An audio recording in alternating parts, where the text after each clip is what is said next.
Bo'g'im og'riqlari va suyaklar qotishi hamda suyak yemirilishi bilan yillar davomida aziyat chekib kelayotgan hamyurtlarimiz diqqatiga ushbu videoni o'tkazib yubormang va salomatligingiz uchun eng kerakli ma'lumotlarga ega bo'ling. Tabiatda inson salomatligi uchun foydali bo'lgan dorivor o'simliklar talaygina.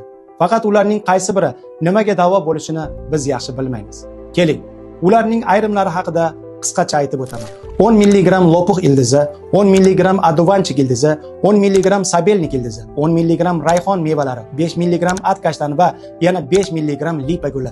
Xo'sh, bu o'simliklarni nega sizga aytayotganimga hayron bo'layotgan bo'lsangiz kerak. Aynan mana shu komponentlarni o'zida jamlagan holda 100% tabiiy tarkibida 1 gram ham antibiotik modda bo'lmagan Stop Arthros mahsuloti ishlab chiqilgan bo'lib, yuqorida keltirilgan giyohlar ta'sirida bo'g'im og'riqlari, ertalabki qattiqlik va suyak yemirilishi kabi muammolaringizga yakun yasashingiz mumkin. Qolaversa mahsulot bo'g'imlardagi shishlar va yallig'lanishlarga juda samarali hisoblanib, bo'g'imlardagi infeksiyalarga ham qarshi kurasha oladi. Pastdagi raqamlar orqali mahsulot haqida to'liqroq ma'lumot olishingiz mumkin bo'ladi. Bizni kuzatishda davom eting.